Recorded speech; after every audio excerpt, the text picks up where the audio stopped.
Today I have 6 napkin decoupage DIYs with some tips and tricks for you to use in your next decoupage project. But first I had to grab some beauties out of my stash and my favorites, Mod Podge. And people, your girl's getting extra crafty today because we're going to be using random pieces around the house that I've been wanting to decoupage for quite some time, and not just your typical wood.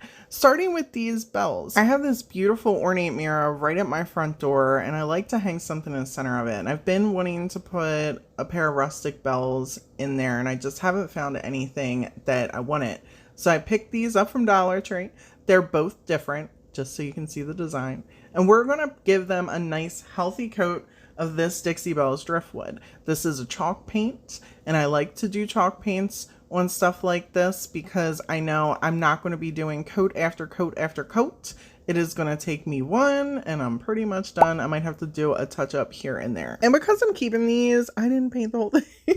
Got a little lazy. Mind your businesses, okay? Y'all paint your bells however you want.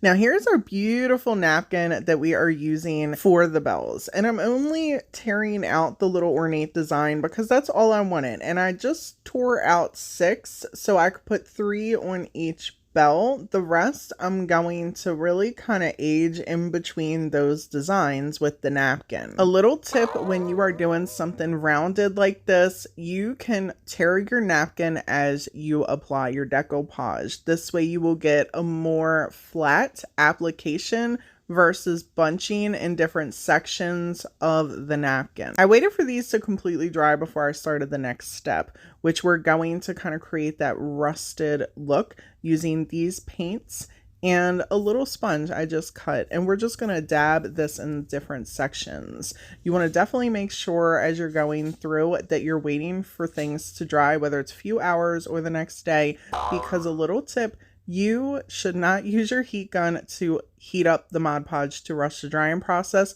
It will only reactivate your Mod Podge and make it warm, kind of like the iron-on method. It heats up the Mod Podge and makes it sticky again. Once I was happy with this, I decided I needed some raised spots. I wanted these to look really rustic and old, so with a little bit of a high-end look. So I took some spackling and some mica powder and just kind of mixed up some colors together until I got a look that I was happy with. You guys can completely skip this and go to the step after this if you want. Remember, I'm actually creating these for my home aesthetic and just sharing the idea with you guys. Do this in your own image. I'm just over here giving y'all the idea. Roll with it, my people. Roll with it. Now, this stuff does not stick on here lightly. Be mindful of that as you're smearing it on here. And I was not particular. I just knew that I wanted to have clumps of it in certain sections to create little raised, rustic, lumpy areas on the bells. I let these dry for about 2 hours, and then I came in with a dry brush with a little bit of white paint. Now I will tell you, I mucked this up because I was not mindful of the napkin. I wanted the ornate design to kind of pop out around the dry brushing a little bit, and I got a little carried away. So if you go to recreate this, keep that in mind. Try not to completely dry brush over your napkin, hiding your design. Once I was happy with the dry brushing, I then took some of Dixie Belle's silver gilding wax and really started hitting up these bells and covering over sections. I know you guys are sitting there like, oh, Brandi, these are not silver rustic bells. Just trust the process. People, trust the process. I literally, even after I just showed you that, I went back over with more silver gilding wax. I then took these crappy scissors. I don't know who in this house is running off with my craft scissors, but I want to harm them. They all think it's funny. I know somebody has them. I went out and bought a nice new pair the other day, and I told them, let them come. I'm going to toss everybody's room. It's going to be like a raid up in this house.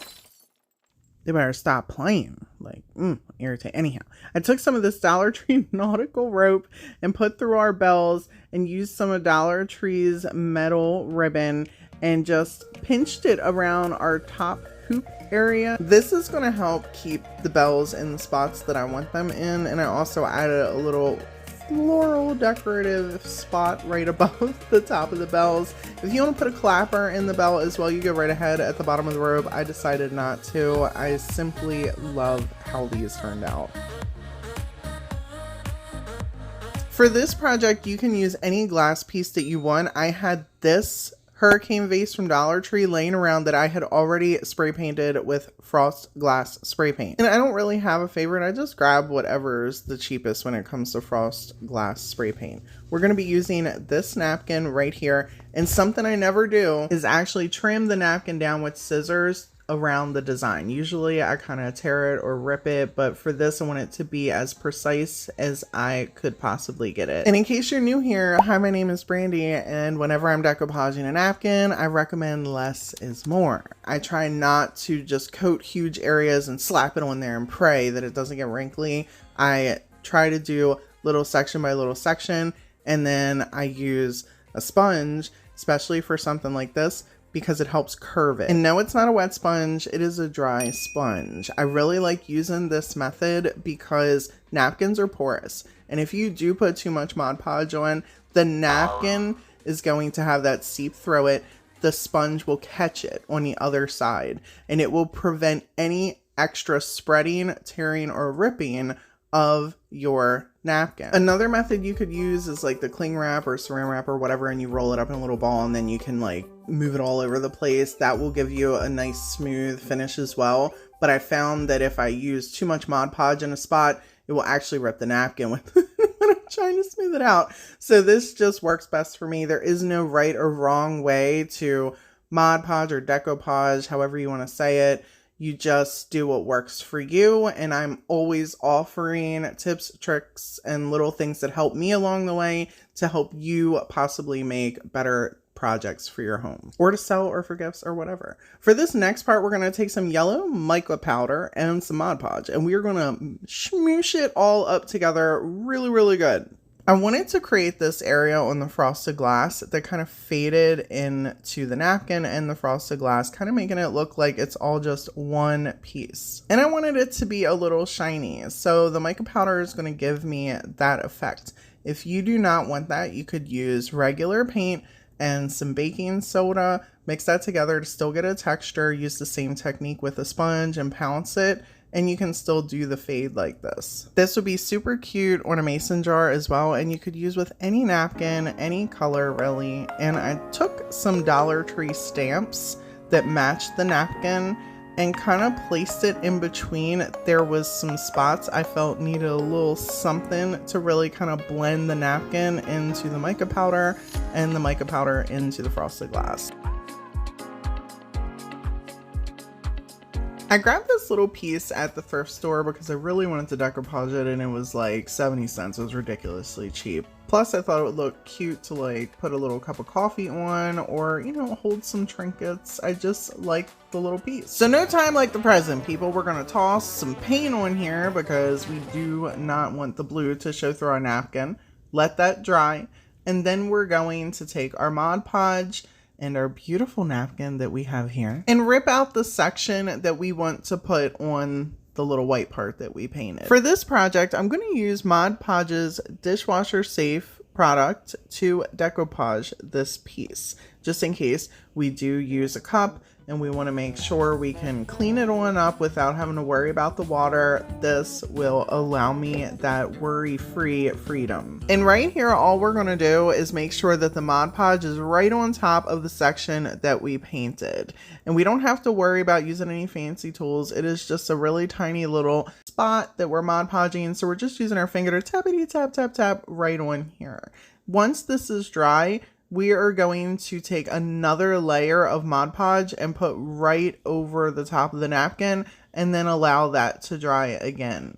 Once that's dry, we're going to come in with a little wet paintbrush just to kind of wet the napkin around the edge of where the Mod Podge ended, so we can get up any extra napkin that we do not want on our project.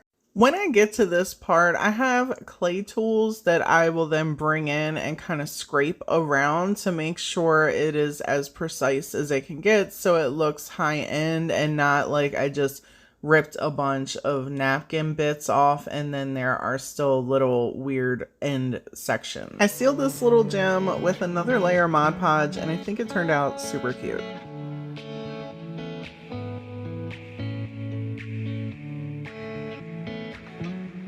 Dollar Tree has a whole bunch of these in different shapes, and I always want to do something with them. So for this butterfly, we're going to turn it into a little trinket tray. I started off by painting the bottom of it with a white chalk paint and letting it dry. This beautiful napkin we're going to be using for this project was actually sent to me by one of my subscribers who just started her own YouTube channel. So I'm going to link that down in the description box. If you guys get a chance, stop on over and show her some love. She's extremely talented and I cannot wait to see the content she comes up with. I started ripping this napkin to pieces and then started taking the pieces and placing them in the butterfly to try and get my vision going here. I was kind of going with, you know, butterflies in the center surrounded by florals, and I wasn't exactly sure how I wanted to accomplish that because there were so many different floral pieces, but I wanted them to be able to show in the little wings. I also really wanted to give you guys an idea of just how, and I've done this several times on many different projects,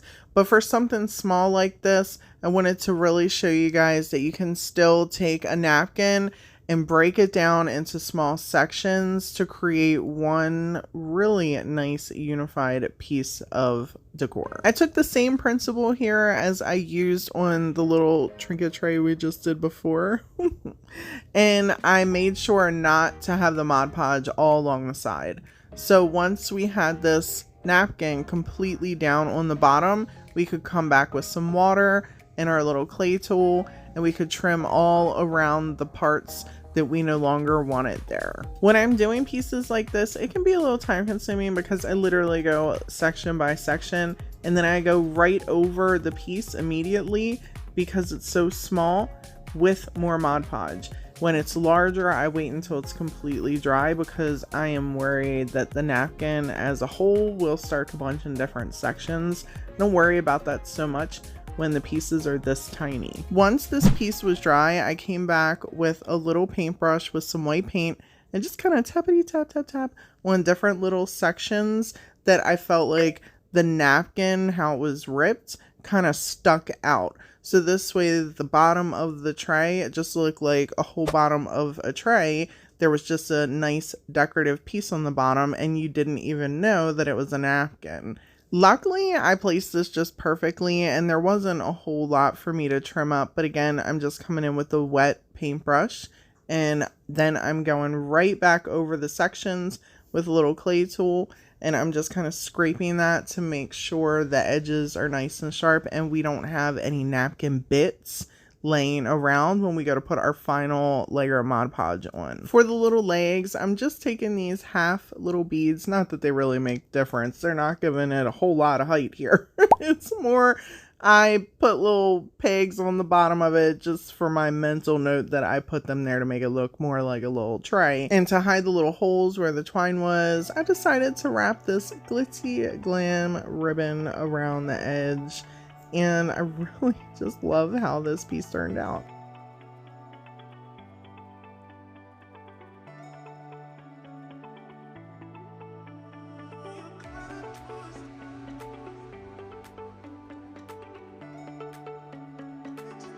This is such a random thing, but my mama bought me this on a recent trip to Home Goods, and I really want to decoupage the center of it, so we're tossing it on in the video, and I'm bringing y'all along with me for the journey. It's a pizza roller, in case you guys didn't notice it, okay? So we're going to paint it up to create our little base for our napkin here, and then things got weird. I spent like 3 minutes just rolling it around.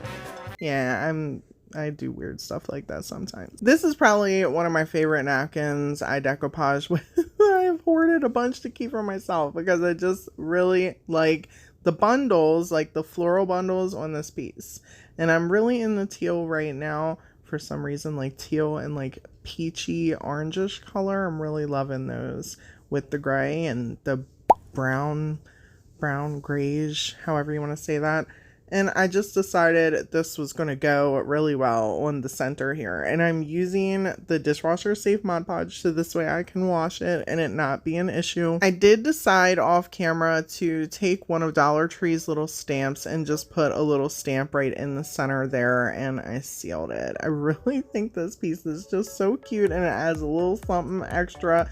into my kitchen, and for the next little pizza dough I'm going to roll out. People, I love making book decor. It's one of my favorite things to DIY, and I love it so much also because it's inexpensive and you can make 1, 2, 3, 4, as many as you want, and still elevate any look in your home. I was low on chalk paint, but I recommend using chalk paint for this. I mixed some acrylic paint and some chalk paint to get like a off-white, bright white base for our book, and make sure you let it completely dry before you start decoupaging it. We're going to seal up the book first. Now this, you can skip this step if you do not care if your book is sealed. I sell a lot of my book decor and it is just a preference. I'm still tweaking this just a bit, but for right now, my favorite way to do this is to take some tacky glue and some hot glue, and I alternate between pages. And I don't do every page. I do like how you see me literally flipping through, and I do about 3 passes of this until I can turn the book on its side and kind of wiggle it. And for the most part, I see clumped up pages. And again, you can skip this part if you want, but since I do put a lot of things on this book, I don't want to chance it kind of flopping open and then a piece breaking off or something like that. I try to make them as sturdy as possible. To finish it off, I take more of the tacky glue and smear it on the outside pages, and so far this has been working pretty well. And this is our beautiful napkin we're going to be using for this book. I bought this specifically for this project. I do not plug myself very often, but I get asked a ton of questions. I do have a website, thediystruggle.com, where I sell napkin bundles. I sell decoupage kits with napkins in them and printable downloads. I use a laser jet printer and I print these out either on rice paper or gift wrap paper. They're absolutely beautiful. You could just put them in a frame or use them to decoupage. I wanted to create a space where you guys could have access to the things that I use in my content, and this really helps me do that. So the link is always down in the description box. I'm using the entire napkin mostly to cover the book. And since there isn't enough napkin to go around, we're going to have to kind of tear it right down the middle. So I measured till I was happy about where I want it to place the napkin, and then just ripped it right down the center. We're going to actually use a clay mold for the spine of the book. So we're going to blend that all in, and we're just going to kind of get the sneaky layers off. So we just have our top layer. If you struggle doing this, there are a few different techniques you can use. One is taking some Mod Podge and putting it on 2 fingers to get those extra little sneaky layers off. Or another that I like that's quick and easy, you just see me do, is to rip a part of the napkin, and then you can usually see them. You can just grab them suckers and then throw your extra to the side. And a third, if you're really struggling, is to take 2 pieces of painter's tape, put them on a corner, opposite ends, and then pull them apart, and they'll come off that way too. Most of the time for applying your Mod Podge, I can use any acrylic brush, but I like using on detail projects and things that I'm going to be selling little fan brushes. Because once I get to the ends, the fan brush is so thin, it allows me to go around the edges of the paper or the napkin, should say napkin, my bad, it's a napkin. Allows me to go around the napkin and just get in there. It allows me to smoosh a little bit of the Mod Podge right underneath the napkin and then just kind of paint it down. And for those of you that are like, iron on method is the best, I get that comment so much, where I got that one iron on method warrior that is like, I need to let her know. I am aware. Thank y'all so much. I know the iron on method is the best for making sure there's no wrinkles. I only like using that on wood. I do not like using that on metal. I do not like using that on my books. Does not yield well for me. I prefer this method and taking the sponge and the sponge molds to what I'm doing. To each their own, you know what I mean? Different strokes for different folks, people. I am here entertaining and offering you my non-professional wisdom. On the top cover of this book, I decided I wanted to tear a corner because we're going to be creating a raised brick stencil on this as well. So I wanted to just give it a different level, create a little vintage-ish going on. And here's me doing the little tuck in method. See how I'm using this to just kind of press around the edges to see if anything's loose and smacking on back down to the book. Super quick and easy. Not this quick. I gotta sped up for y'all. Otherwise, it took me 3 days to make this book. In case anybody's wondering, 3 days. 3 days of waiting patiently for all the drying going. It was horrible. Okay, I'm done. Let's move on. Once the first day of the drying rolled around, I went ham on this sucker with sandpaper. I took some water. I went around all the loose bits. I then took an 80 grit and I got everything off. And then I took some more Mod Podge and I sealed everything on down really nice to the book. Now it's time for the fun part, to take some clay and some molds and add some pieces onto our book. We're going to use this Prima mold to add on our spine. This is my favorite clay, the paper clay. I've used a lot of clay. I have carpal tunnel. I talk about this all the time, and it is just easy to mold. So this is why it's my favorite. In addition to, I can sand it lightly and I can put it on furniture. I have not had any issues with this at all. I really like it. It is air dry as well. You do not have to put it in the oven or anything like that. You just gotta wait 24 hours. I know the dry times. I use wood glue for this. If you do not want to use wood glue, I would recommend using Gorilla Glue Gel or E6000 if you like E6000. I try to stay away from that stuff unless I don't have my Gorilla Glue Gel or my wood glue.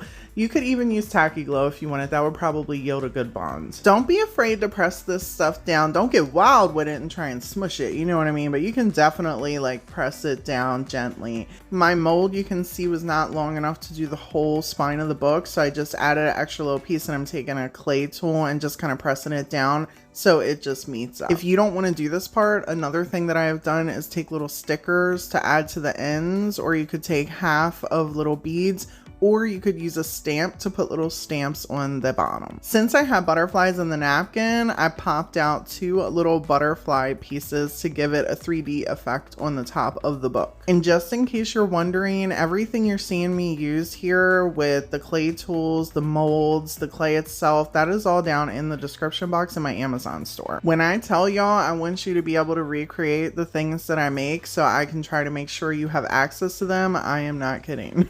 Unless it's my Dixie Belle paint, then I mean that stuff's not easy to come by. And if I do think that I'm using something you guys don't have access to, I always try and offer you other options. For this next part, before we let the book sit and dry another night, we're going to put a raised stencil on here. I'm taking a little bit of spackling and I am smooshing in these 2 acrylic paint colors. If you do not have these fancy schmancy little spreaders, a spoon will work. I picked these up in a pack from Ross. If you guys are not following me on browsing channel, I do have a browsing channel where I do a lot of shopping and I show you guys where to pick up things and, you know, budget friendly, inspirational stuff. Have I plugged myself enough in this video?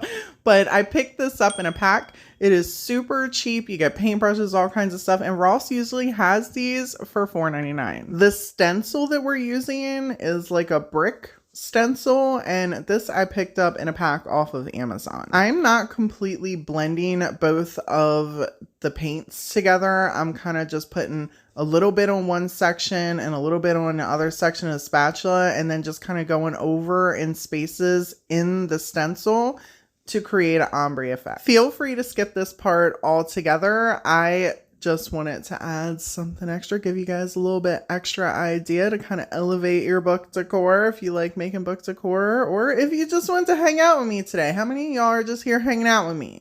I love y'all, you know I do. Now, the next day, okay, we let this dry 24 hours. We let this dry 24 more hours, okay?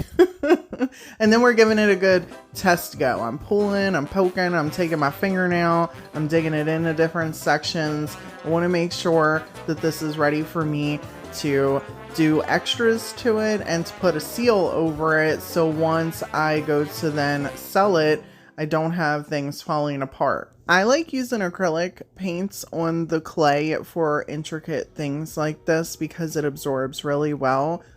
Chalk paint will get clumpy. I don't mind that on my furniture pieces because I can sand, but for something like this, I'm using acrylic paints and just taking colors that make sense for the napkin of the book. And yes, it's sloppy, I know. We're going over this with some dry brushing to kind of blend in all the things so it looks like one cohesive piece. And then I'm gonna pop back in with some gilding wax to give those highlights. If you do not have a gilding wax, you can come in with a chalk paint, a darker color, and go over them lightly with a little bit on your finger, and it is going to help the details of your clay piece pop out. But first you're going to want to take a dry brush like I'm doing here and just lightly go over everything to really blend it together. I am starting with a black. I do come back in off camera with a silver. After it dried, I was like, oh, it needs a little something extra because I just can't leave things alone. For the finishing touch, I just took some burlap and a little bit of nautical rope and tied around. I added a couple little trinkets to it, and the floral is just kind of sitting on the top there for decoration. I don't want to try and ship that and have it get mooshed.